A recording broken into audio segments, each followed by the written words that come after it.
উত্তাল ঢাকা বিশ্ববিদ্যালয় এলাকায়। ঢাকা বিশ্ববিদ্যালয়ের মেয়েরা হল থেকে বের হয়েছেন এবং রাজাকার রাজাকার স্লোগান দিচ্ছেন।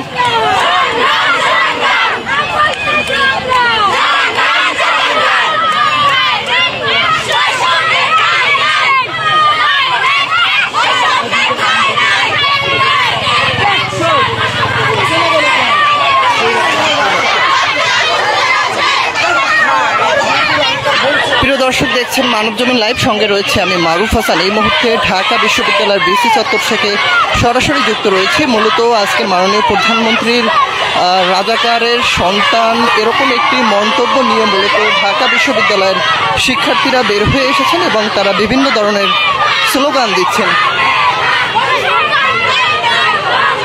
এর আগে আমরা দেখেছি রোকেয়া হল থেকে শিক্ষার্থীরা বের হয়ে এসেছেন এবং অন্যান্য হলের শিক্ষার্থীরাও বের হয়ে এসেছেন। তবে তুলনামূলকভাবে মেয়ে শিক্ষার্থীদের সংখ্যা বেশি এবং মেয়ে শিক্ষার্থীরাই স্লোগান দিচ্ছেন বেশিটা।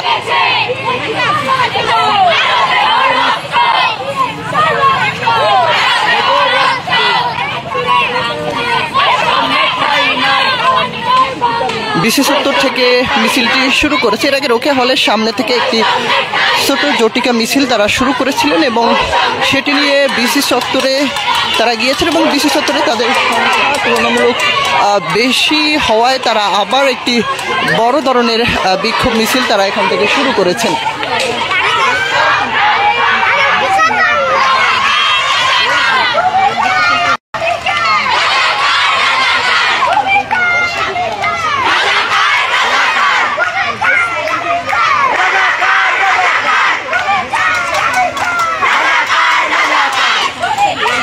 হাজারো শিক্ষার্থী ইতিমধ্যেই এই মিছিলে যোগ দিয়েছেন এবং সবাই বেশিরভাগই নারী শিক্ষার্থী।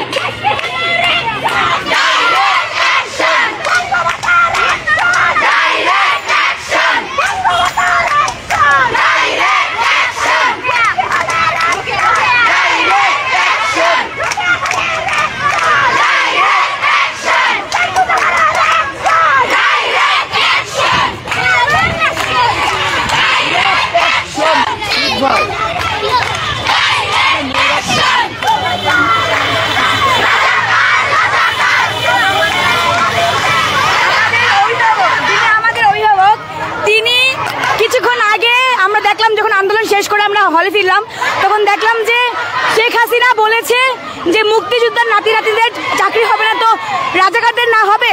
তো আমরা কি বাংলাদেশে রাজাকার বাস করছি?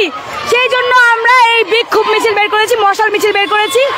আমরা সবাই ক্ষুব্ধ হয়েছি। তিনি আমাদের অভিভাবক, তিনি আমার একটা কথা কিভাবে বলতে পারেন? এই ক্ষুব্ধতার ভিত্তিতে আমরা এত রাতে হলের তালা ভেঙে, প্রত্যেকটা মেয়েদের হলের তালা ভেঙে আমরা এখন রাজুতে অবস্থান করব মিছিল নিয়ে। আচ্ছা, এর আগে তো আপনারা এই স্লোগান দেন নাই, আজকে কেন নতুন করে এই স্লোগান দিচ্ছেন? যেহেতু আমাদের সর্বোচ্চ স্তরে থাকা একজন নেত্রী, যিনি আমাদের সরকার, তিনি আমাদেরকে রাজাকার বলেছেন, সেই জন্য আমি আমার পরিচয় রাজাকার হিসেবেই দিচ্ছি। আমরা আন্দোলনরত একজন শিক্ষার্থীর সঙ্গে কথা বলছিলাম, তিনি বলছিলেন যে প্রধানমন্ত্রী বিশুদ্ধ হয়ে মূলত তারা বিক্ষোভ মিছিলটি শুরু করেছেন। হাজারো নারী শিক্ষার্থী ইতিমধ্যে এই বিক্ষোভ মিছিলে অংশগ্রহণ করেছেন। আপনারা যদি সামনে দেখেন, ইতিমধ্যে অনেক শিক্ষার্থীরা এই বিক্ষোভ মিছিলে যুক্ত হয়ে গিয়েছেন।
ইতিমধ্যে কয়েক শতাধিক শিক্ষার্থী এই বিক্ষোভ মিছিলে অংশগ্রহণ করেছে।